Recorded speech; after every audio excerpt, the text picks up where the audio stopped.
Hiya, I'm just going to talk through my foundation routine today, just in case if when I'm doing a tutorial people wonder what I use, it'll already be there. If I happen to change it, I'll mention that in other videos or I'll do a new one. So to start off, got one of these lovely hairbands. Just keeps your hair out because I don't want to look like I've got dodgy foundation coloured highlights, because that would be sexy. Okay, I always start with a primer. I'm using Max Prep and Prime. That's not going to show on my camera. This is the one with the SPF 50, just because I think it's important to use an SPF. I've actually already got this on. Don't use too much, especially if you've got greasy skin, because it can go quite shiny. After I've done that, I use MAC Studio Finish Concealer. Again, it's got an SPF, but that doesn't matter because they don't actually add up. Whatever one you use, the highest one, that's what the SPF is you have. This is an NW20. When I used the MAC foundation, I actually used NW15, but the foundation actually is a little bit darker than the concealer seems to go. I just apply this using my finger. I have been meaning to buy a concealer brush, but obviously it's quite easy to use your fingers, so it's an unnecessary expense, and brushes can get quite expensive. So I just put that on any spots that I have. I have quite a bad patch there at the side of my face, which is embarrassing, and just at the sides of my nose. Okay. Most of my spots come in patches, so finger actually works quite well for me because I can cover the large area in one go. If you've got a spot that's a bigger problem, like quite a fresh red one, you don't want to rub it in like that. You want to just dab it on and blend the edges out a little, because that will give you slightly more coverage. Okay. For my under eye circles, I actually use a different one. It's a Stila one. Studio Finish is actually a little bit too heavy to use on your under eyes. It's not recommended, or it wasn't recommended when I bought it. The sales assistant said it wasn't a good idea. I think they do one called Moisture Cover that's meant to be better. Anyway, this is the lightest colour of this Stila one, which I don't think they do at all anymore. So if I see some on eBay, I'll probably be stocking up on it.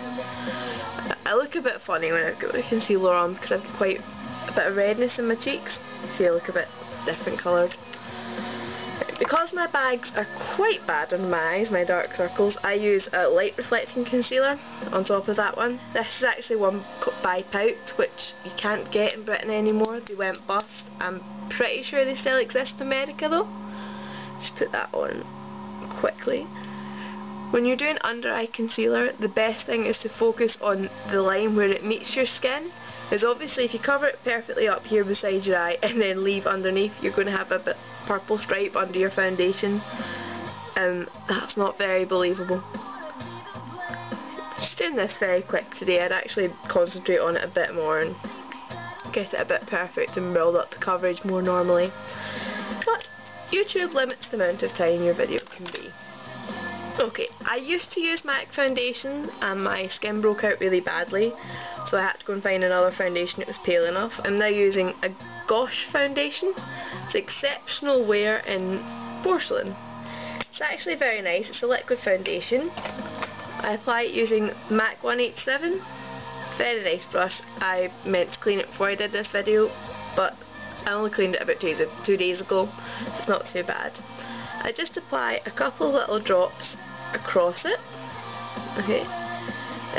These are sometimes referred to as skunk brushes, stippling brushes. The best thing I find to do is to dot it on all over your face. I do quite a lot of dots on my forehead because I have a big forehead. And then blend it in circling motions. Make sure you get right into the edges around your nose. Make sure you go under your jawline so that you don't have a tight line in your neck, because that's not good either. Okay, and when you're doing your cheeks, make sure you go right back up to your ear. Again, you don't want lines so people don't really know you're wearing foundation. You want your foundation to look like your skin better, not a mask. Okay, sorry, my mirror's over here, so when I lean off camera slightly, that's where I'm going.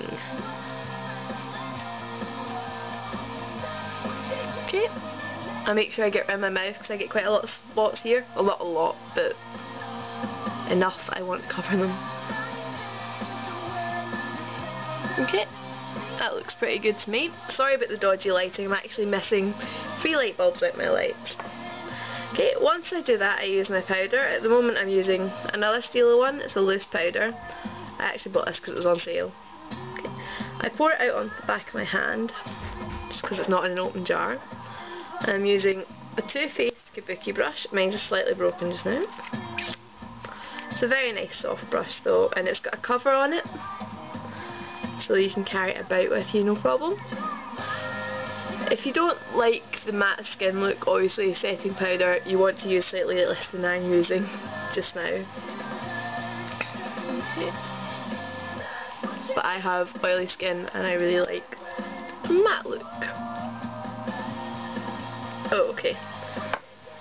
Oh, and I've not closed my foundation, which is very stupid. Okay, so that's my basic thing. My basic face. Basic thing? Okay, the next thing I do is contouring and highlighting. I use the same products for this all the time, so I'm just going to include them in this video rather than a look video. MAC blush in Strada. It's a matte. This is my contour colour. It's slightly darker than my skin colour.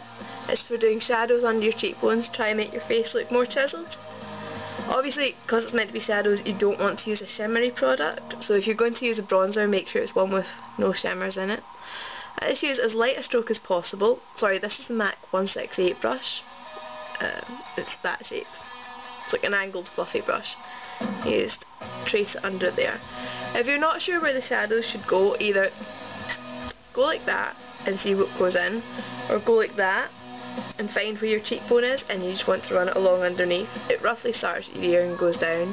You don't want to bring it right into your mouth or you'll look like you've got a funny shaped mouth, which is, again, not very sexy.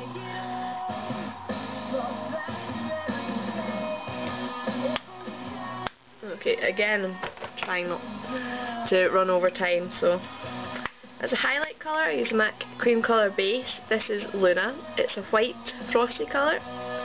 If you like a little bit more warmth, they do one called Pearl, which is actually white with gold reflex in it. And again, find your cheekbone and you just want to pat this in. Because it's a cream product, you don't really want to rub it, as it won't really work too well with your foundation. I know I'm just sitting here rubbing it now that I've said that, but I've put a little bit much on. I've been looking at the camera rather than what I'm doing. I'll sometimes use this as a brow highlight as well, but I'm not going to do that just now. Okay, another thing that I use the same of every single day is my brows. I use an Urban Decay brow box in brown sugar. Okay, these actually have 2 colours in them. They do them for all different shades. I use the lighter colour every day and the darker colour if I'm going out and I've got a heavier eye look. This is a good kit because it comes with little tweezers and a little tiny angled brush. I actually use this every day because I don't see any point in messing up any of my other brushes. I use some angled brushes for lining my eyes as well, so don't want to skunk them up.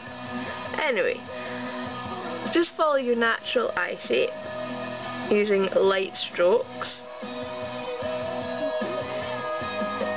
The way your eyebrows grow, the outer side is actually normally thinner, so make sure you concentrate the colour there rather than on the inside.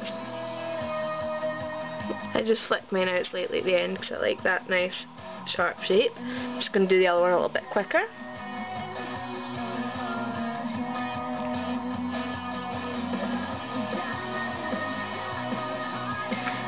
If you push this bit on the brow kit, a little drawer pops out and it's actually wax. You see, I've used mine quite a lot. This just keeps your eyebrows in place. It also makes them look very glossy and healthy, which I love. Which may be why I've used so much wax.